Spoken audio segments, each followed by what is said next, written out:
Շնորհակալություն, պարոն փոխնախարար, դուք 2019 թվականից զբաղեցնում եք այդ պաշտոնը եւ մոտավորապես այդքան ժամանակ ես բարբերաբար գրություններ եմ ուղարկում տարածքային կառավարման նախարարություն եւ պահանջում հստակ հարցի պատասխան։ Վարդենիսի 36 գյուղերը, որոնք որ այնքան էլ մոտ չեն, երբ են ունենալու տրանսպորտ։ Մոտավորապես 2019 թվականից մինչև հիմա շարունակ պատասխան է, որ տարվում են աշխատանքներ, կհայտարարվի մրցույթ, կգտնվեն ռեսուրսներ, բայց վերջ այդ հարցը չի լուծվում։ 8 տարի մոտավորապես, 7 տարի։ Ինչքան ժամանակ է պետք, որպեսզի այդ տրանսպորտի հաճույքը հասնի նաև հեռավոր մարզեր եւ մարզերի բնակիչները կարողանան օգտվել տրանսպորտից։ Դուք միշտ խոսում եք տրանսպորտի մասին եւ զգացում եմ, որ ձեր այդ մոտիվացիոն բառն էլ որ օգտագործում եք, անընդհատ վերաբերել է մայրաքաղաքին։ Մայրաքաղաքից դուրս մարդիկ են ապրում, որոնք կարիք ունեն տրանսպորտով փոխադրամիջոց որպես օգտվելու եւ իրենց կենսական հարցերը լուծելու։ Երբ որ խոշորացնում եք համայնքները, ասում եք դե խոշորացնում ենք, որ ռեսուրսները ճիշտ օգտագործենք։ Հիմա խոշորացրել եք, երբ եք տրանսպորտի հարցը լուծելու, ավտոբուս, երթուղային, երբ է լինելու Վարդենիսի հարակից գյուղերում։ Շնորհակալություն հարցի համար, Տիկին Թովմասյան, Գեղարքունիքի մարզի տրանսպորտի մասով նշեմ, որ ոչ թե մրցույթներ են հայտարարվելու, այլ մրցույթներ հայտարարվել են եւ նաեւ այն կազմակերպությունները, որոնք դիմել են, մենք ամբողջ մարզը բաժանել էինք երկու մասի, պայմանական, այսպես ասեմ, տրանսպորտի տեսանկյունից եւ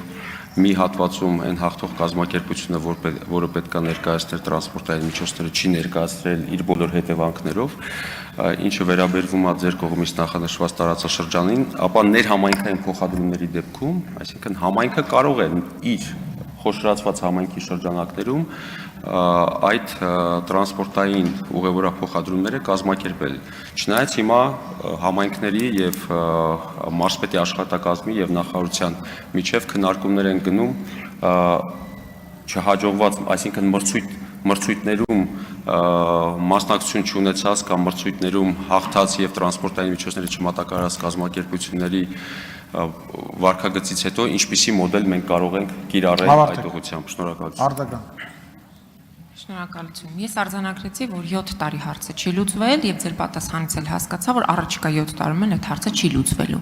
Ասում եք համայնքը կարող է կազմակերպել։ Բայց դուք տարածքային կառավարման նախարարության ներկայացուցիչ եք։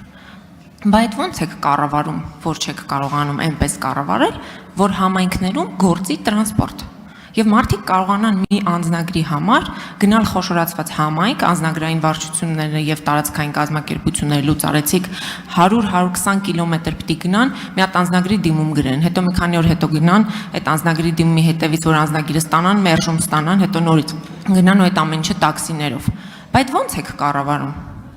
Եվ մեկ էլ մի հարց, այնուամենայնիվ, դուք մինչև 2019 թվականը ապրել եք Ռուսաստանում։ Ձեր կյանքի առաջին պաշտոնը, որ ստացել եք, դա այս փոխնախարարի պաշտոնն է։ Այ ո՞նց եք մոտիվացվել ու ո՞նց է եղել ձեր վերադարձը, էլի մի հատ խնդրեմ դա էլ հանրայնացնեք, շնորհակալություն։ Իմ անձնական կյանքին վերաբերող հարցին չեմ պատասխանի, քանի որ իմ կենսագրությունը տարածքային կառավարման ու ենթակառուցվածքների նախարարության պաշտոնական կայքեջում տեղադրված է, իսկ ինչը վերաբերում է ձեր հարցին տրանսպորտի մասով, այդ տրանսպորտի հարցը խնդիրը չի առաջացել այսօր, ոչ էլ 2019 թվականին։ 2019 թվականի դրությամբ եւ 18 թվականի դրությամբ այդ խնդիրները արդեն առկա են եւ մի մոռացեք, որ 20-ից 22 թվական հաշվի առնելով նաեւ COVID-ի համավարակը այդ ոլորտում գրեթե ներդրումներ չեն իրականացվել հաշվի առնելով, որ փոխադրումների հետ կապված որոշակի սահմանափակումներ են եղել եւ այս առումով կարծում եմ, որ այն միջոցառումները, որոնք իրականացվում են մեր կողմից, նպաստելու են տվյալ համայնքներում ուղևորափոխադրումների կազմակերպմանը։ Միաժամանակ նշեմ, որ տարբեր մարզերում արդեն իսկ միասնական երթուղային ցանցեր են գործում եւ ամբողջությամբ նորացվել է